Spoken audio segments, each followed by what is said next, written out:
नालंदा महावीरा यानी Buddhist monastery पर आक्रमण होता है। नतीजा भीषण नरसंहार और नालंदा में रखा अनमोल ट्रेजर हमेशा के लिए नष्ट। क्या था ये अनमोल ट्रेजर और बख्तियार खिलजी ने इसे क्यों डिस्ट्रॉय किया?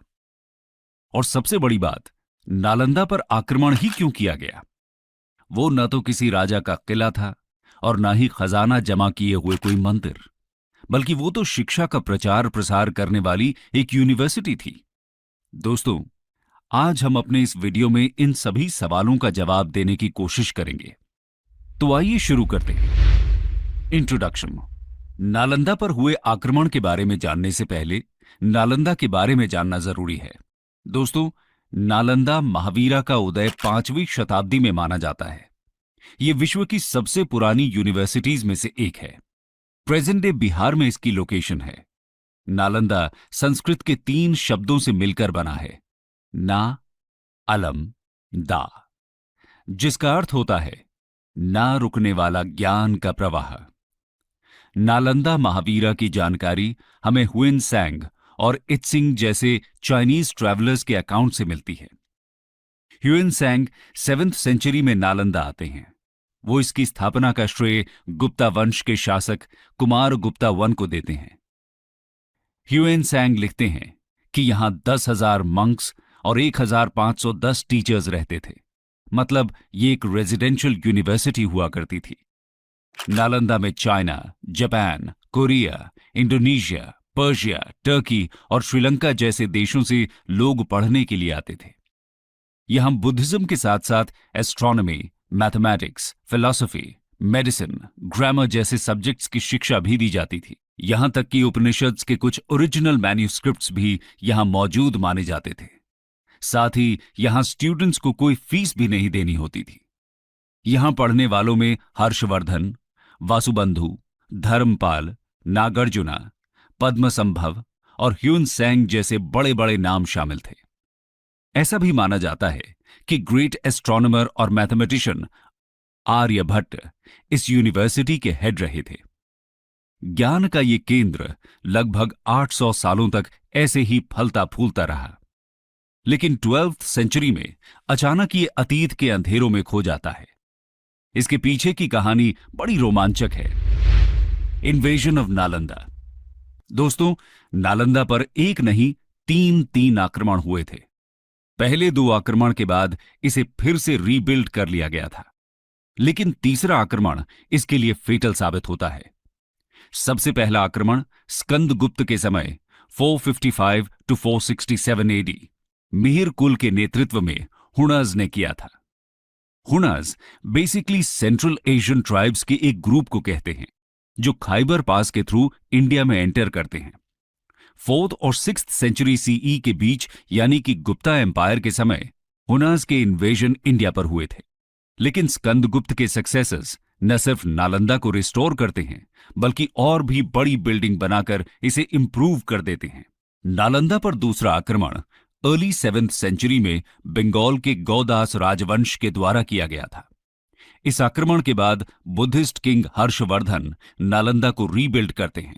तीसरा और सबसे घातक आक्रमण था टर्किश इन्वेडर बख्तियार खिलजी का। नालंदा पर इसका आक्रमण 1193 एडी में हुआ था। आइए इसके पीछे की कहानी को डिटेल में समझते हैं। Why Bakhtiyar Khilji destroyed Nalanda. दोस्तों, ऐसा कहा जाता है कि बख्तियार खिलजी एक बार बहुत बीमार पड़ गया था। बहुत से उपाय और हकीमों के इलाज के बाद भी सेहत में कुछ सुधार नहीं हो रहा था। ऐसे में किसी ने सलाह दी कि नालंदा महावीरा के प्रिंसिपल राहुल श्री भद्र इलाज कर सकते हैं। एक बार उनसे इलाज कराकर देखा जाए। बख्तियार खिलजी को किसी गैर मुसलमान से इलाज कराना मंजूर नहीं था, इसलिए वो इस सलाह को पहले नजरअंदाज कर देता है। लेकिन जब सेहत और ज्यादा बिगड़ती जाती है तो उसे भी लगता है कि एक बार बुलाने में क्या हर्ज है। राहुल श्री भद्र बख्तियार खिलजी के पास पहुंच जाते हैं और उसकी जांच करते हैं।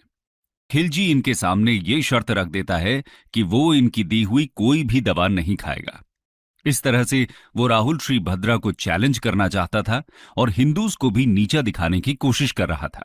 इसके बावजूद राहुल श्री भद्रा भरोसा दिलाते हैं कि खिलजी की सेहत में जल्दी ही सुधार हो जाएगा। वो खिलजी को कुरान देते हैं और कहते हैं कि इसके कुछ पन्ने रोज पढ़ा करो। खिलजी ऐसा ही करता है और देखते ही देखते उसकी सेहत सुधरने लगती है।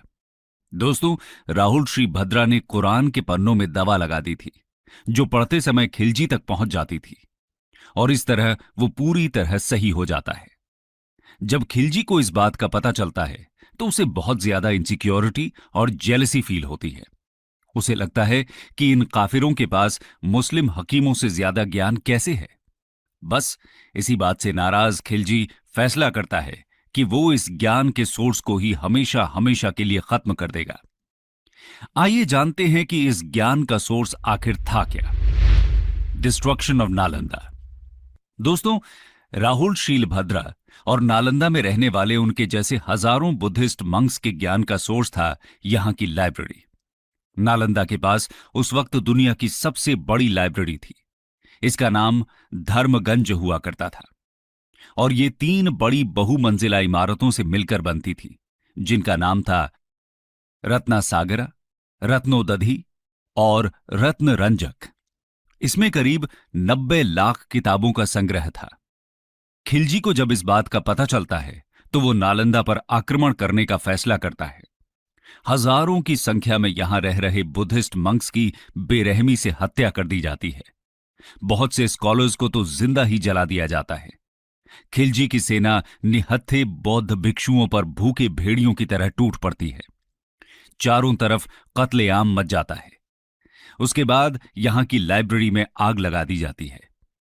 कंटेम्पररी हिस्टोरियन मिनहाज सिराज अपनी किताब तबाकत नसीरी में लिखते हैं कि किताबों को पूरी तरह जलने में 3 महीने लग जाते हैं। इससे आप समझ सकते हैं कि कितना विशाल संग्रह रहा होगा यहां किताबों का। इनमें से बहुत सारी मैन्युस्क्रिप्ट्स यहां ओरिजिनल फॉर्म में थीं, जो कि दोबारा कभी रिकवर नहीं की जा सकी। कंक्लूजन।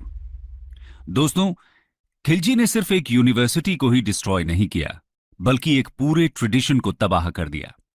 यह आक्रमण इतना भयानक था कि रीबिल्ड करने के लिए नालंदा में कुछ बचा ही नहीं था।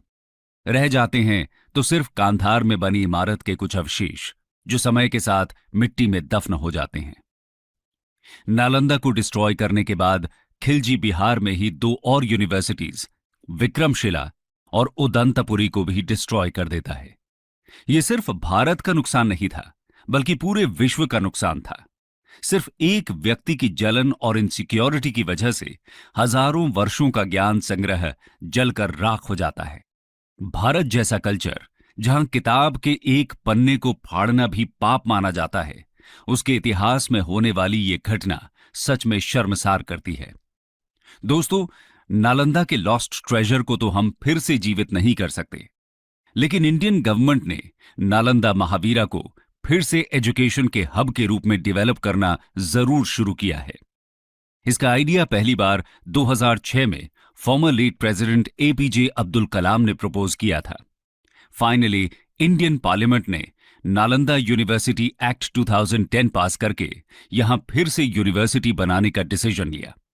जाने माने इकोनॉमिस्ट अमर्त्य सेन को यूनिवर्सिटी की गवर्निंग बॉडी का चेयरमैन भी बनाया गया। 2014 से नालंदा यूनिवर्सिटी में एडमिशंस भी शुरू किए जा चुके हैं। अपनी पुरानी ग्लोरी तक पहुंचने के लिए तो नालंदा को अभी लंबा सफर तय करने की जरूरत है, लेकिन हम उम्मीद करते हैं कि सरकार का यह प्रयास भारत को एजुकेशन के फील्ड में एक बार फिर से विश्व गुरु बनने में जरूर सार्थक सिद्ध होगा।